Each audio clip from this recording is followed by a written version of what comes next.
White team switch. Like, comment, subscribe.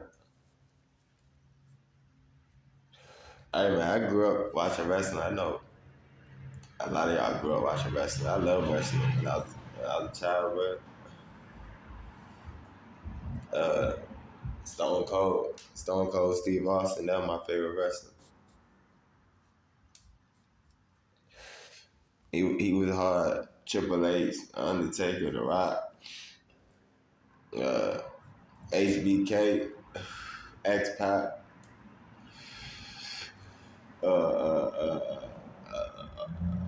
man, everybody, bro. Rey Mysterio, John Cena, Brock Lesnar. For sure, like, I'm a big wrestling fan. I promise I'm a big wrestling fan. Right now, all the CEOs coming down. First, Abercrombie and Fitch.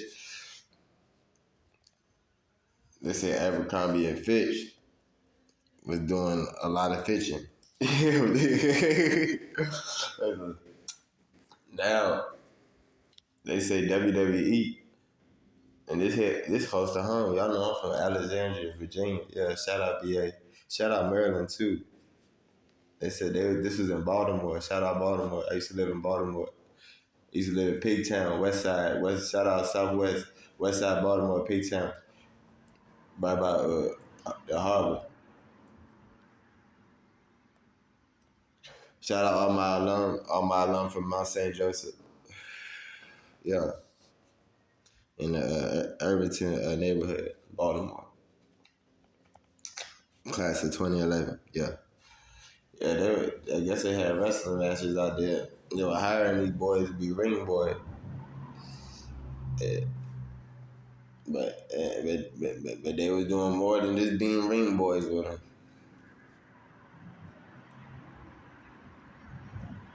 They were trying to wrestle with the ring boys. And it's fucked up, man. It's Hollywood is just dirty all around. It ain't just the rap game, but the acting and the actresses. It's even wrestling. You know what I'm saying? And now Vince McMahon, he already stepped down 2 years ago for allegations of sexual abuse, and now WWE take another L with this lawsuit. You know, it's weird because WWE fell off a long time ago. It seemed like they was kind of trying to get their steam back this year. It seemed like people was kind of watching them for a little bit over the last year.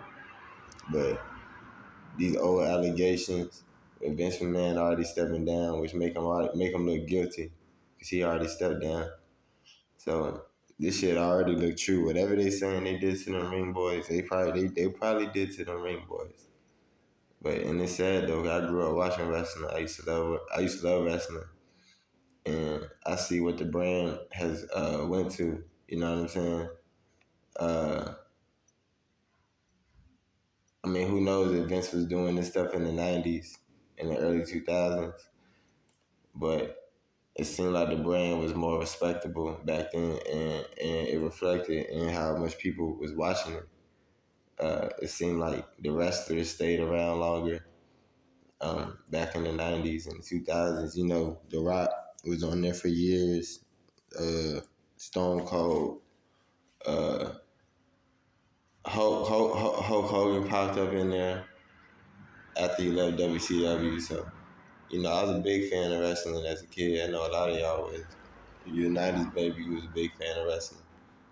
And it's just sad to see what the WWE brand has came to. And not only in performance, in terms of like them being able to retain the roster of the people that people want to see.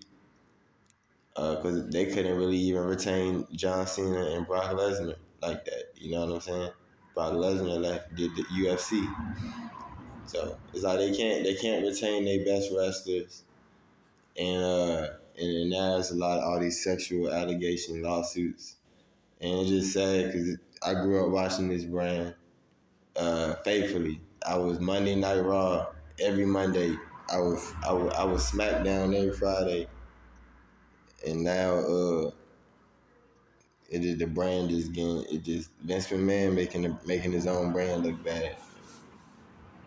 And eventually, it's gonna be no more WWE. They're gonna shut it all down because they're gonna keep losing money, and eventually, it's not gonna make no profit. So I'm gonna let y'all know what's going on, but yeah, if WWE DM you, ask you to be a ring boy, and if you especially if you under the age of 18, make sure you bring your parents with you, because they might try to wrestle with you. Might They might try to pin you down. 1, 2, 3, ding, ding, ding. Y'all like, comment, subscribe, man. NPA Switch.